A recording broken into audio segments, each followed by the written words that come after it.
وفاقی وزیر اطلاعات فواد چودھری نے کہا ہے کہ عمران خان کو ہٹا کے اپوزیشن اپنی اولاد اور مال کا سوچے گی یا قوم کا۔ سارے ڈاکو پاکستان کو لوٹ کا مال سمجھتے ہیں، ان سب کو جیلوں میں ہونا چاہیے۔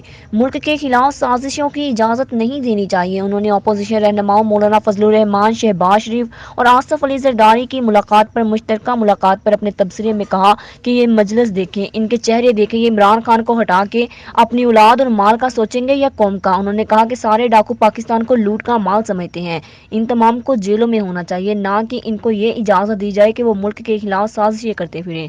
انہوں نے وزیر اعظم عمران خان کے دورہ روس سے متعلق بتایا کہ روس کے صدر پیوٹن اور وزیر اعظم پاکستان عمران خان کی آج کی ملاقات ایک بین الاقوامی ایونٹ ہے۔ جس طرح کے آگے حالات بن رہے ہیں، اس میں ایک بہت بڑی جیو پولیٹیکل اور جیو اسٹریٹجک اہمیت ہے۔ وفاقی وزیر اطلاعات فواد چودھری نے کہا کہ ہمارے لیے یہ جو دور پہلے تھا منسوخ کر دے، لیکن دورے ایک دور دن کے نہیں ہوتے، آخری وقت میں منسوخ کرنا مناسب نہیں تھا۔ امریکہ اور یورپ سے ہمارے تعلقات بڑی اہمیت کے حامل ہیں، لیکن ہم سمجھتے ہیں چین اور روس کے ساتھ بھی ہمارے تعلقات ہونے چاہیے۔